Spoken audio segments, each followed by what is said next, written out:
khu mày mê xin rồi lấy mình lại cả Kim Kimi BB member. Hello YouTube, hello guys, hello subscriber, welcome back to the channel. Happy Rolte is back. Helmet Turner, hello later. Helmet Turner first flash, that's right. Helmet Turner first vlog.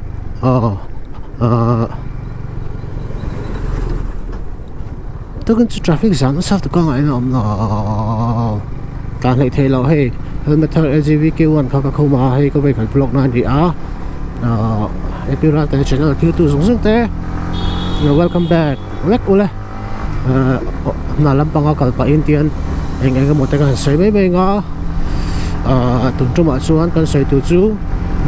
beginner heavy motovlogging ti tu tan motovlogging ti ve tu tan beginner nge mani thilte lo sai ve thina ti request ka dong thina chumi chu tuntuma hian kan sai do ni motovlogging ti ve tu tan chuan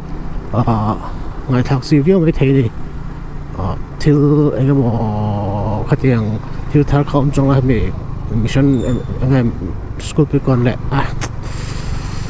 mong kon le mission ve in kal vela ka tan na ti ti pa khani le maya awak thil thar bak om chong lawa chuan kan soi tan ang mi tam takin hun engem mo lai tang to khanin hemi thil ve chu soi tur hemi na request china ka sai right na hian soi tur ka nga thil tu ka sai man lo china chuan tu chuma chuan kan sei anga ama sabera chuan in motovlogging ti tu chuan bike nei photanga ya lir thei nei photanga ya motovlogger ni tu chuan vlogger he shan pain an ama chunga chuan vlogger chuan in hi bye hello hi ti vel mo selfie thala ka khatinga ti khan ta motovlogging a chuan tu na ka ti ang deuh hi ti ngai ta ni mrut a content YouTube han content song amo chuan motovlogging hi content pakhat khani ve ba ya ram sang me sang in antina same ema right thin te khang khan te thina chumi chu ke pokran ti ve khani maya kum thum kum li bor vel ka ti to ta chuan ama sabera chuan ni mina nge than sang an san ka ba ka kalpuya ne engam thil ka cha alo thanu wangin ka vakala ma se oil racing oil hakan lo thunang chen tia in hoi kan no tha racing oil mai ba ka oil filter te brake pad song te air filter te khang song kha mi lo thak sak ka job ka ta free ti lian to kan je ka chu pathian sara mi du sak na ka tong se la e ta sang an san sunga lom thu ka sa ya heng jong du sak na hi pathian sara ka ni ti ka chiang em ma chu wang chuan pathian ne na le ta sang an san sunga ama sa bin lom thu ka sei phutang sorry topic kan lu ma in chuan motovlogging kan sayang ama sa bera chuan lir thei ang poti theya chu huilar ka chu nangma angai na zong khani theya bike ani emo scooter ani emo eng polo ni se ka zui thu ni a chuta chuanin hei action camera te kan nei ta number 1 a chuan action camera GoPro atlompol hi GoPro ni lo atlompol ti khamin zo su ka shelo GoPro che hi chu kaman thina wang GoPro hi ka sia thil dang atlom han ko mu tu chu ka sa chong lawa ka chu min zo lo ula YouTube ate internet ate khang review sang an tu khatam tak oma khang kai lo ron zok ni chuan GoPro mo action camera ai ma ber ingai na zo in budget na phak tok thaga se ka ngai ni YouTube shushinga chuan 4K te an tu tam tak oma 1080 te HD quality that fi tak en tur ama chumi quality pe chok thei tur number 1 a chuan camera in ai ngai phot ani lo chuanin a fi lo na chuan tu ma hen kan en pe lo ni fi lo audio box lo video fi box lo hi chu kan en rei pe lo ke pu kan ni tho spring takin sei la ke en pe lo ni chuan fi tak 1080 tal lo hi chu ke en pe lo 1080 ro po han camera zer hian a fi lo ve a heng action camera man kom do HD ti te 4K ti sang thum sang ni ma ang chi hi a fi me lo ni a dik tak chuan action camera thave pa ngai tak a thei ram chon GoPro ni thei se nge ti kha chu ke ma ngai dan chu ni a ma se GoPro kan phakher lo ni pon ai niam do fi ve do te po mang ka ring ma se chu han sei fak tu chu ka chuang lo wa chu alo ni ta GoPro man chon mic adapter man nge ngai trong tu mi trong tu mi ni chon hei chen chu trong lem lo tan cha lang si racing mo te stand te kha tiang chi kha ma khang motor vlog content vek tho chu ni ma se trong chi ni don chuan in GoPro chon mic adapter tai mi hi hetai mi te hi an nge ngai ha mi tal lo hiam trong phei lo ta ni chu in nge buk kha ngai ta anga tuan GoPro le khan accessories choma khanin anti-chin mount te kha ang chi amount na turang chi kha chom tel ve lo bangin extra in ichale pocket ichale book anga yanga mo chuan helmet setup chu te khan lo zo ta ni mic a hiam mic hemi mic adapter ni lo wa mic atong la tura khan TRS mic anga ya chu heta helmet chung an kan lu tir ta kan khabe zon ve la hian kan da kan mu zon ve ra chu kan tong anong trong zit na san khan ita chuwang chot kan hui te anai em kan tho te ringa kan khu lek te kan da ti hek te pon a ring em kha i achunga mai kom wang khan ita ni chuan tuna hian chawtang kan ka lo na chan chu pai pan lai tai limit na lai khan ka ma na limit in chim na lai ka mo chuan kan hung an kan nu ka pur nia chuan kan ka speed ti sang wak thei lo tu helmet setup chu lo ni ta ni chuan apan hi na chuan in computer tha phone atang hian edit thiam ti zo nei ka dong thina phone atang hian engma ka khoi ngai lo ni phone atanga edit hian YouTube a chuan in entertainer thatak emo midang lambik tak ini lo chuan ram ro pui thleng lo ti 100% in ka sengam antinan hei entertainer thatak tak mi zo kan neya theng khawi chun phone te po hi thren chon mang main ka ria phone an manga phone in film a chuan phone an edita an upload mấy chuyện này tên cái số mấy thầy buộc khang không có chuyện success nhiều thôi mà xem một vlogging bị cái cho nên mi giống em điều anh ấy làm một vlogging hi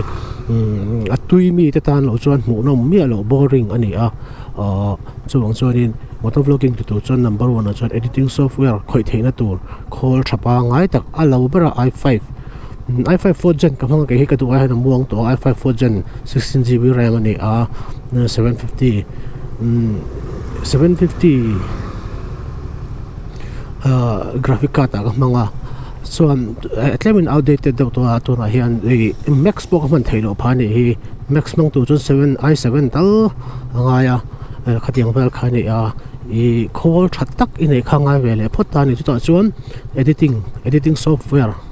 call thataka chun editing software antinan khovelin ahman tang wi chu Premiere Pro hi ni ta Premiere Pro hi kan mang tang puya Premiere Pro mang lo te point om me thaya Final Cut Pro ti te mac ka chuan manganga la chan chun EDS te pon mang thaya khatiang khan chan chun DaVinci ti te sang om ta editing software ka chun ka zu iman thiam ber kha poi mo bera chu tutorial tam tak YouTube han om le ta ni tinan eng software bo hi download du chuan YouTube han zong tap pula ange Alexa download ri alo om vele zela ten kain download anga chuan edit dan kha inzir chop don ni mo tu ma them ke po them sa ka ni chuang lawa man ni inzir chop ve tho ka ni mi ka zot na sa plus YouTube ka ron sa boka how to in chu top mele YouTube hian vek mani om lo ra ra chuan chuan in kami software kha chuk ngan ni offline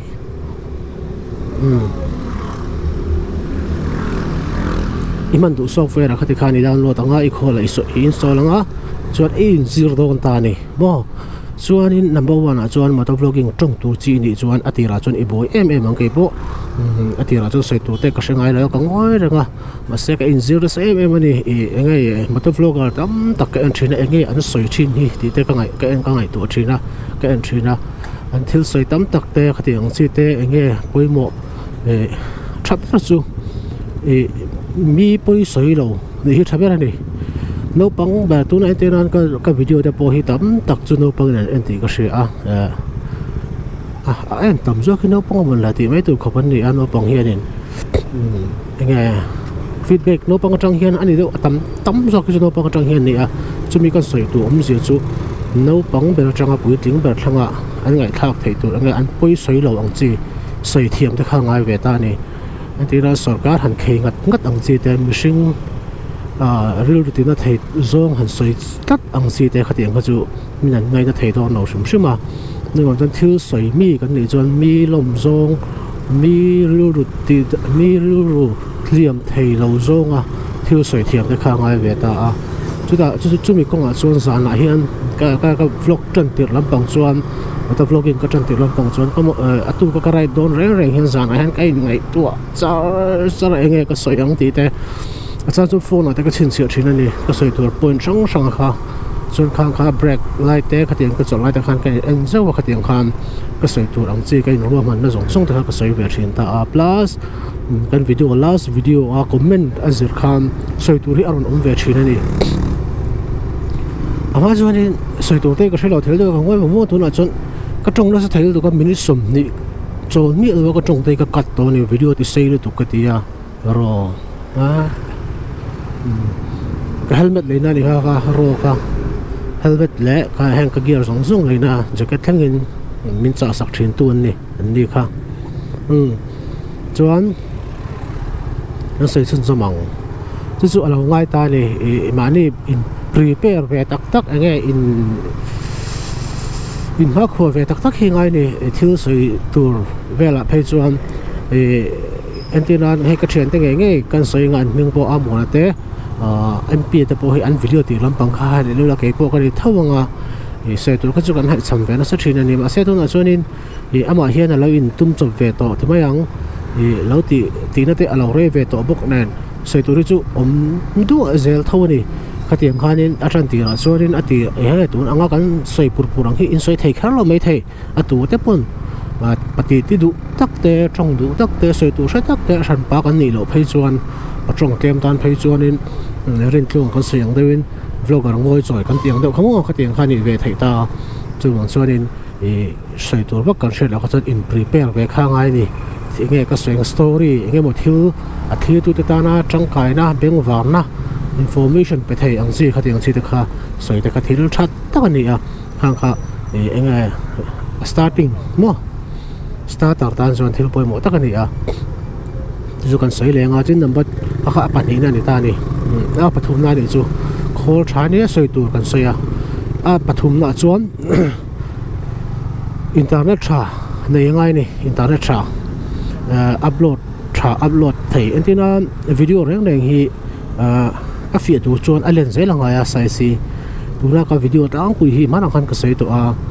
minute som thu pel hian 8GB te tling thin ni achan chu ka export na bitrate sana wangin YouTube hianin bitrate 19 ba ka mo lo ma se ale thokin ka da thina chu ma chon alian tu ma video hi chumi upload thei tur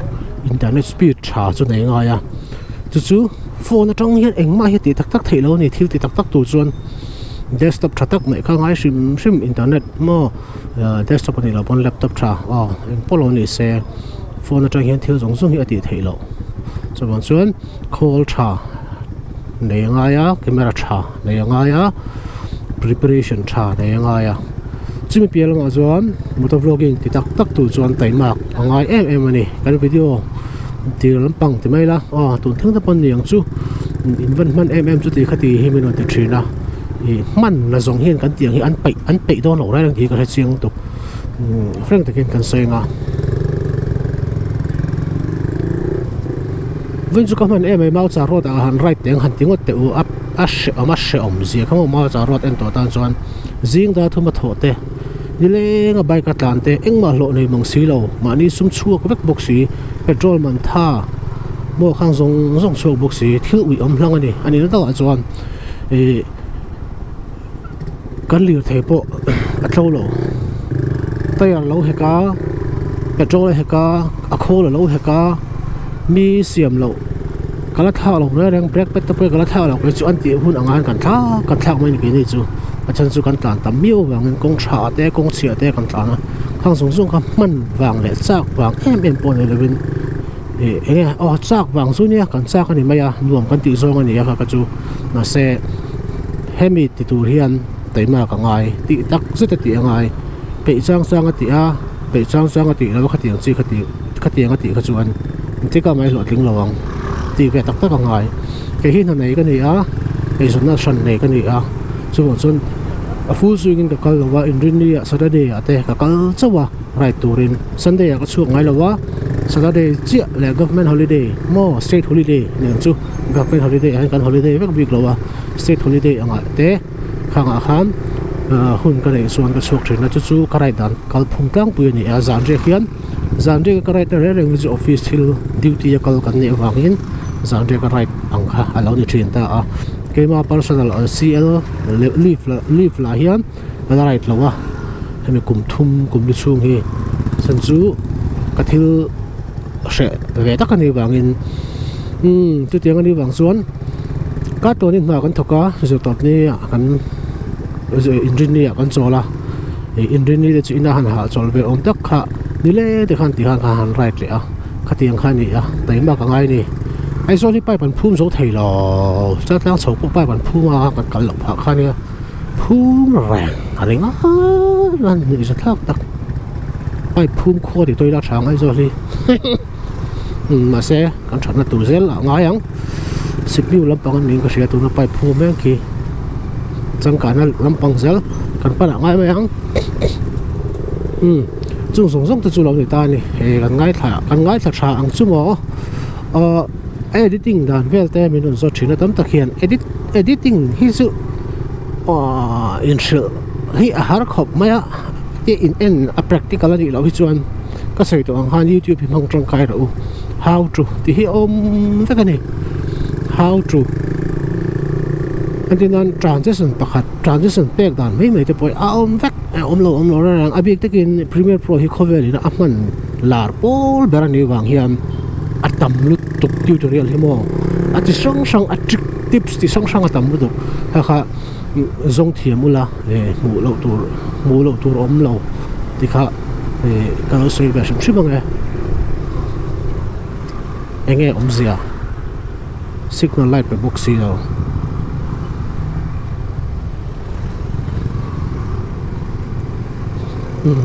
chung vel chu ni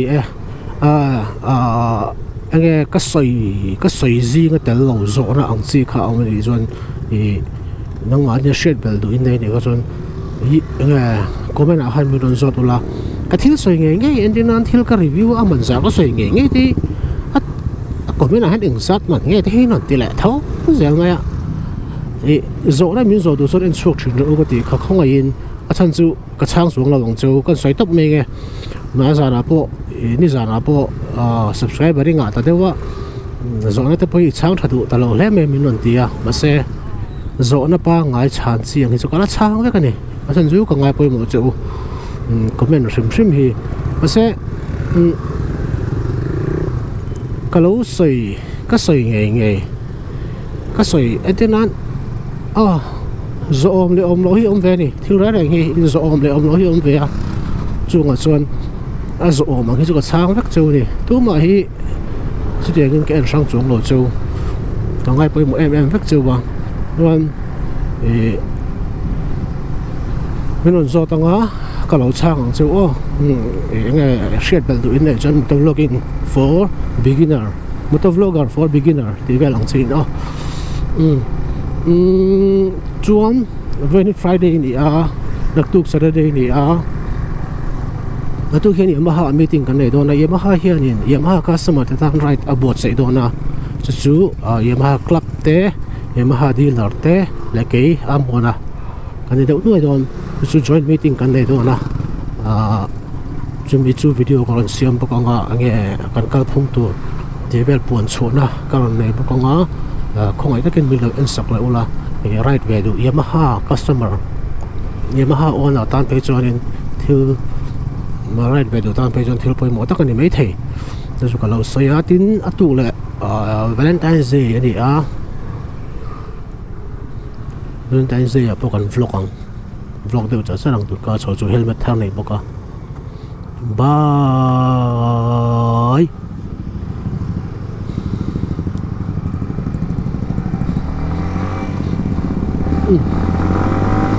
chu kalau soi ni isu zara kata ha isu zara ka bike MT-15 avahan mo tak em khalagan no tak natu ka mo don niya natu ka mo don niya kan vlog le ang tung ka chu Sunday teng kan vlog tu ang kan right he box si lao chuan ka bike than nei wanga min lom pui tu zong zong tu hun thanga lom pui na thu mi ron la thon tu te chung alom thu ka sai lom thu ka sai ka lom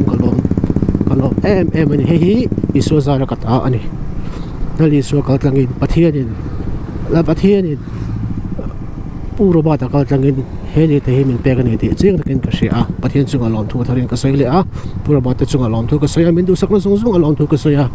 yamaha tan sanga and sans vulreng ro sa yes Yamaha bye bye